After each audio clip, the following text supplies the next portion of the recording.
Hey everyone, welcome back. Today, we're diving into the world of YouTube with YouTube Easy Mode. It's a system developed by Brian G. Johnson, and, well, he's got everyone talking about it. And what I find so refreshing about Brian is he's not some, guru like preaching from a mountaintop. This guy's out there like actually experimenting, making tweaks to his channel, and he shows everyone the good, the bad, and honestly, the just plain interesting. Yeah, it's true. And what I find so interesting about him is how much he embodies that whole in the trenches mentality. Like he's out there testing things out so we don't have to, and then he's sharing, what works, what doesn't, and then why. Exactly. He even encourages his viewers to like try out his methods and then like report back like, hey, did this work for you? What were your findings? And I love that. Yeah. So, okay, picture this. Imagine like you're able to create and publish a high quality YouTube video in just 75 minutes. Wow. Okay. The video is simple, it's engaging, and it actually connects with your audience. And guess what? Attracts new subscribers. Yeah, that's the beauty of YouTube Easy Mode, right? Like it's about simplifying this whole process, but not having to sacrifice the quality at all. Yeah. And here's the kicker. Okay. You don't need a studio full of like crazy expensive equipment to do this. Like while Brian uses, really high quality gear now, he constantly emphasizes that you can achieve those same fantastic results with just like your phone, like grab your phone and a decent microphone. Absolutely. And he'll often show like his earlier videos as proof, like you don't need all this fancy equipment to start gaining some traction. He even breaks down like how he used to use just a simple $100 microphone and then just natural lighting. I love that. Okay, so let's talk about Brian's like aha moment, because this is really, I think, where everything kind of changed for him. So he had this video he'd kind of like whipped together in just 75 minutes. It ended up being like one of his best performing videos ever. Like we're talking like top 10% on his channel. Yeah, he was blown away by the response to that video, especially since, he was saying he didn't put in the hours of editing he usually did. So it made him really challenge like his entire approach to how he was doing YouTube. And that's how YouTube Easy Mode was born. Yeah. He realized that chasing like this idea of perfection was actually holding him back.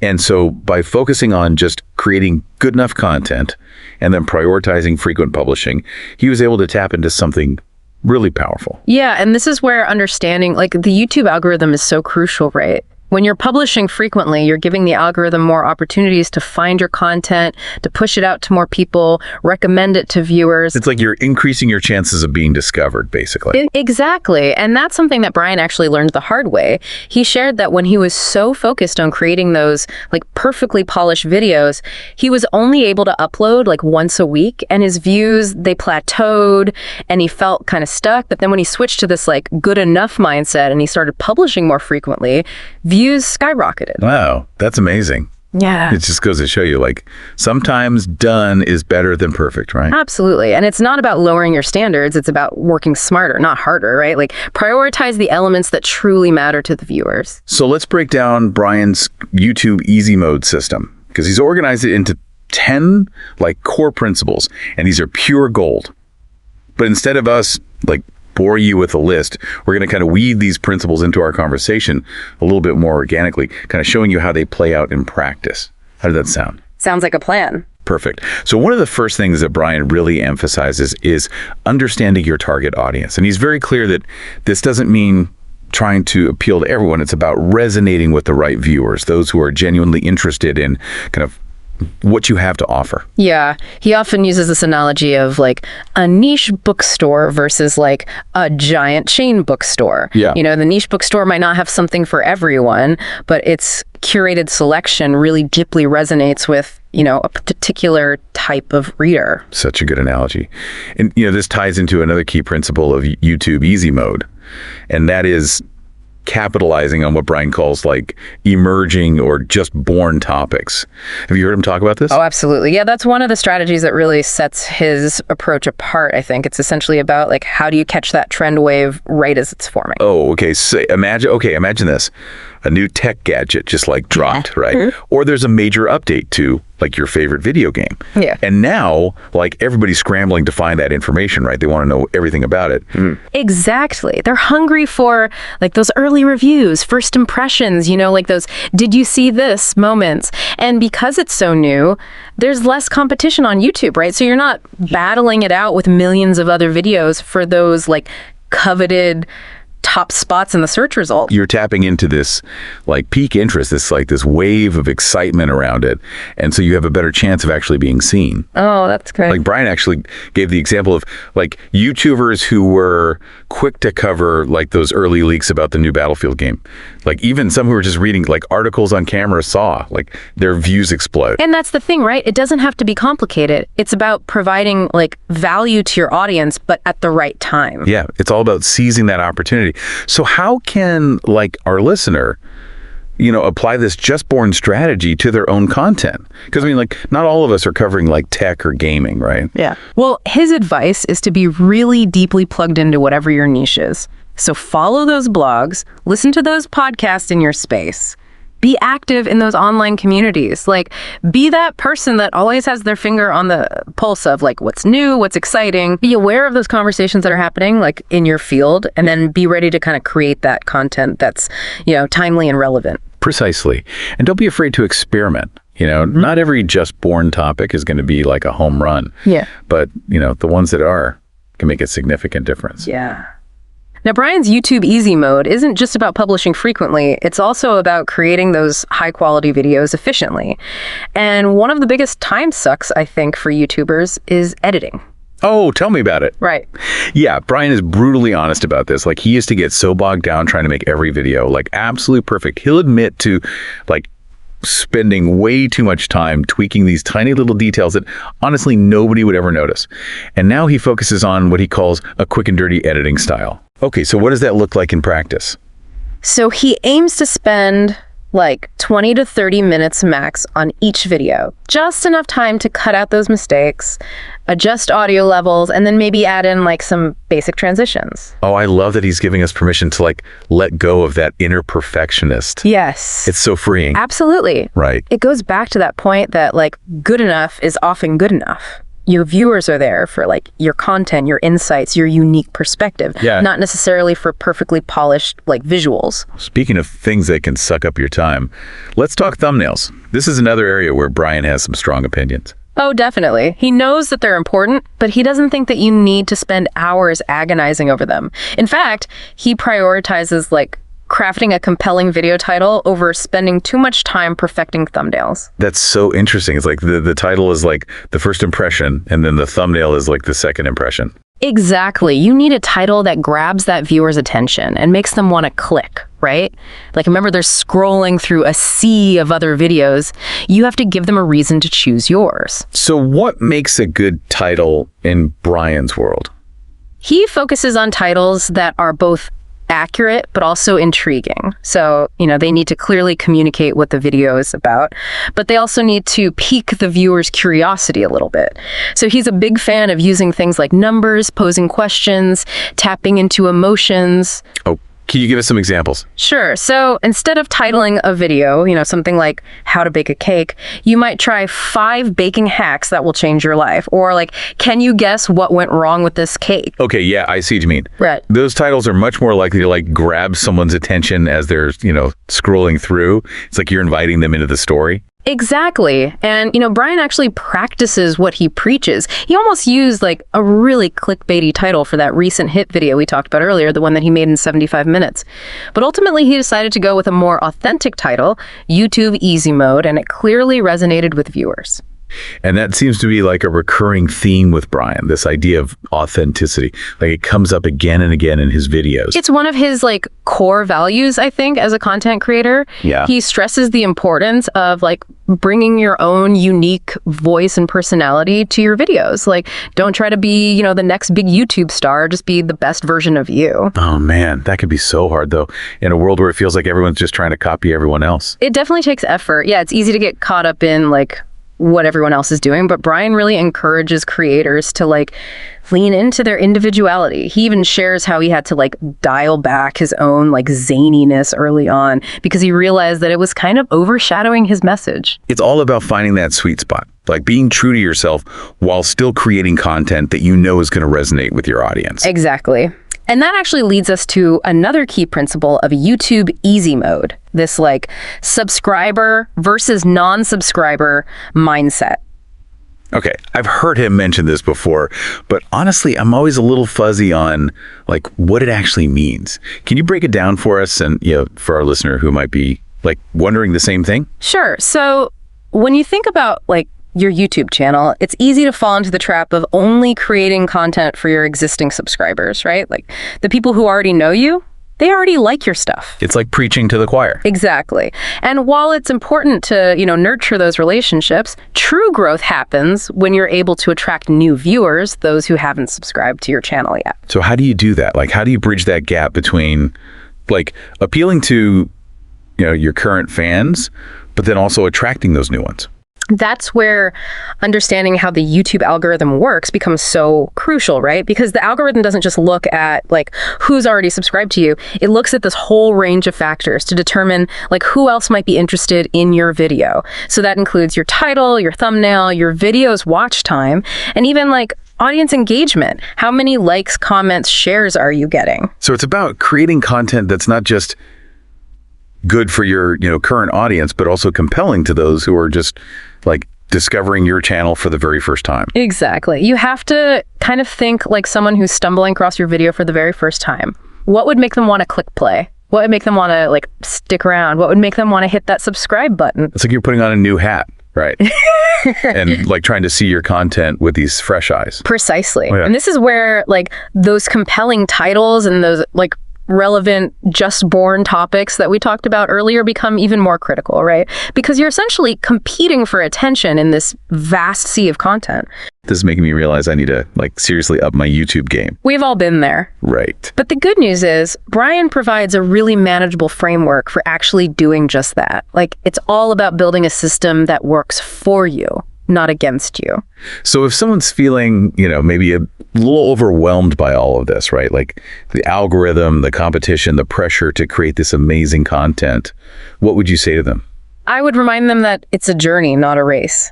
Don't compare your beginning to someone else's middle or even their end, right? Mm-hmm. Focus on like learning, experimenting, and most importantly, enjoying the process. Such an important reminder. So how does Brian suggest navigating all the data that YouTube kind of throws at you? I mean, it can be tempting to get lost in the analytics, right? Oh, absolutely. He emphasizes the importance of like focusing on the metrics that actually matter. And he has a few favorites that he checks regularly. And like one of the most important is what's called your click-through rate, or CTR. Okay, and I've heard that term thrown around before, but can you explain exactly like what that means? Absolutely. So your click-through rate is basically a measure of how many people click on your video when they see it in their search results. It essentially tells you how effective your title and your thumbnail are at grabbing their attention. So the higher your CTR, the more appealing your video appears to potential viewers. Oh, so it's like that first impression that determines whether someone even decides to like give your video a chance. Precisely. And then there's also audience retention, which Brian also emphasizes. Okay, so tell me more about audience retention. Like, why is that one so important? So in simple terms, audience retention tells you how long people are actually watching your video.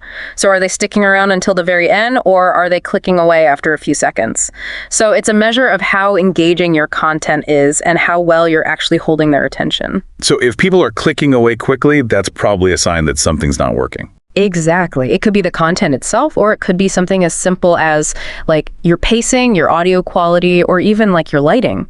And then high audience retention, on the other hand, is a good sign, right? It's a fantastic sign. Not only does it mean that like your viewers are finding your content valuable, but it also sends these positive signals to the YouTube algorithm. So the algorithm sees that, hey, people are engaged with this video, and so it's more likely to recommend it to others. So it's like this virtuous cycle. Like the more engaging your content, the more people watch it.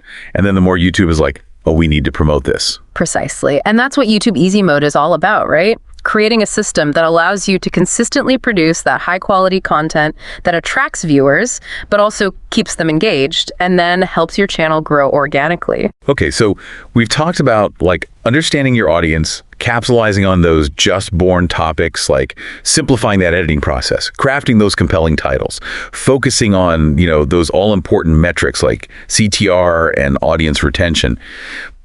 What other like gems does Brian have in store for us? Well, one of the things that really sets his approach apart is this idea of embracing momentum. Oh, I love that. It's all about like, showing up consistently and building that habit of creation. Exactly. And the more you create, the better you're going to get at it. You'll learn what works, what doesn't, how to connect with your audience on a deeper level. It's all about those like, small steps, those like daily actions that then add up to those, big results over time. Precisely. It's not about like that overnight success. It's about building something, meaningful and sustainable. And speaking of building something meaningful, Brian often talks about like, the YouTube journey as being a marathon, not a sprint. He emphasizes like being patient with yourself and then like celebrating those small victories along the way, because building a successful YouTube channel takes time and effort and a whole lot of heart. It's about enjoying the ride, even when the road gets a little bumpy, right? Absolutely.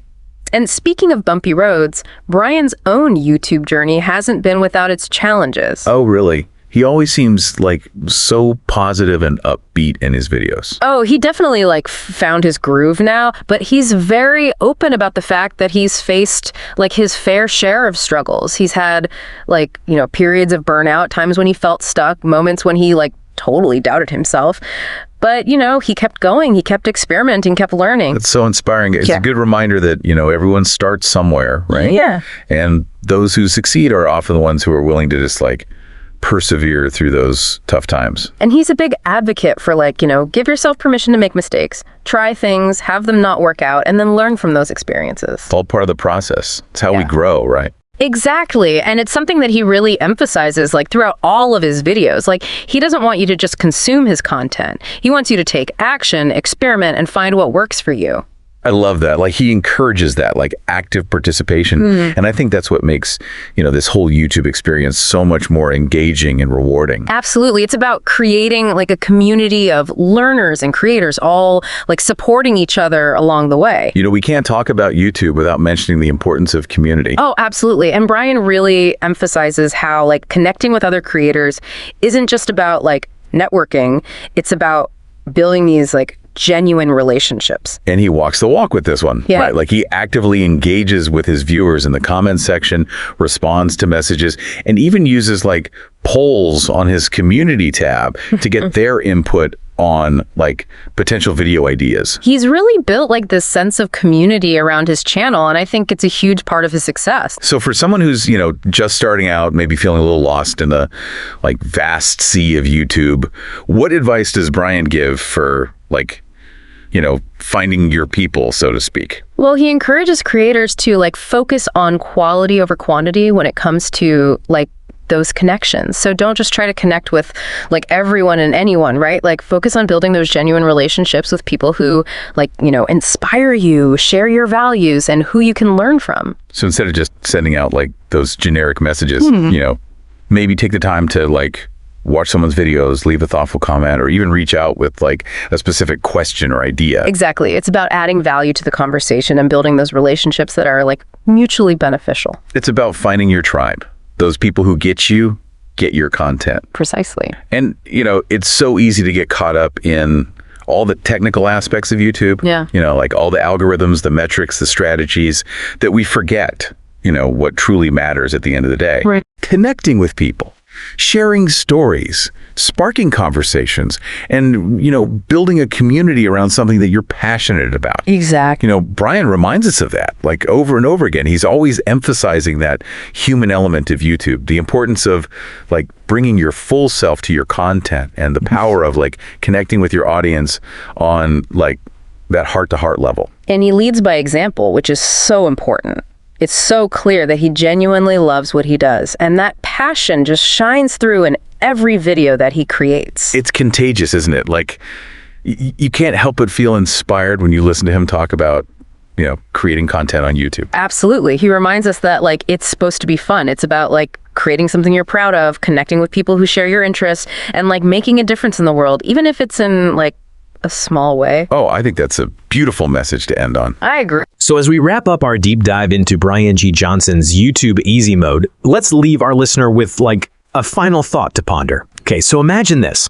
It's 1 year from today. You've embraced the principles of YouTube Easy Mode. You found your groove. Your channel is thriving.